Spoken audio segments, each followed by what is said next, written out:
पश्चिम बंगाल की मुख्यमंत्री के तौर पर लगातार तीसरी बार शपथ लेने जा रही तृणमूल कांग्रेस की प्रमुख ममता बनर्जी ने सोमवार देश के विपक्षी दलों पर परोक्ष रूप से आह्वान किया है कि अगले लोकसभा चुनाव में भाजपा के खिलाफ साथ मिलकर लड़ाई लड़ी जा सकती है। हालांकि उन्होंने यह भी कहा है कि पहले कोरोना महामारी के खिलाफ लड़ाई लड़नी है और इसके बाद 2024 लोकसभा चुनाव को लेकर कोई फैसला किया जाएगा।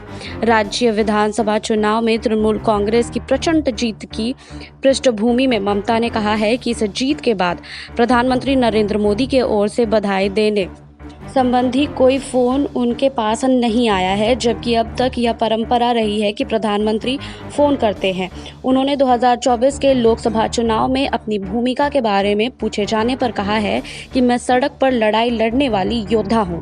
मैं उन लोगों का हौसला बुलंद कर सकती हूं कि ताकि हम भाजपा के खिलाफ मजबूत लड़ाई लड़े। अगर हम सामूहिक रूप से फैसला कर सकते हैं तो 2024 की लड़ाई हम मिलकर लड़ सकते हैं, लेकिन पहले हमें कोविड संकट से लड़ना है और फिर इस बारे में फैसला करना है कि अभी इसका समय है या नहीं। ममता के मुताबिक तृणमूल कांग्रेस की जीत के बाद प्रधानमंत्री नरेंद्र मोदी की तरफ से उनके पास रस्मी फ़ोन कॉल नहीं आया। उन्होंने कहा है कि मैंने पहली बार ऐसा देखा है कि प्रधानमंत्री ने फ़ोन नहीं किया। ठीक है, हो सकता है कि वह व्यस्त हो, मैंने इसे भावनात्मक रूप से नहीं लिया है। ममता ने यह दावा भी किया है कि उनकी ओर से मांग किए जाने के बावजूद नंदीग्राम के निर्वाचन अधिकारी ने फिर से मतगणना का आदेश नहीं दिया क्योंकि उसे अपनी जान को खतरा था।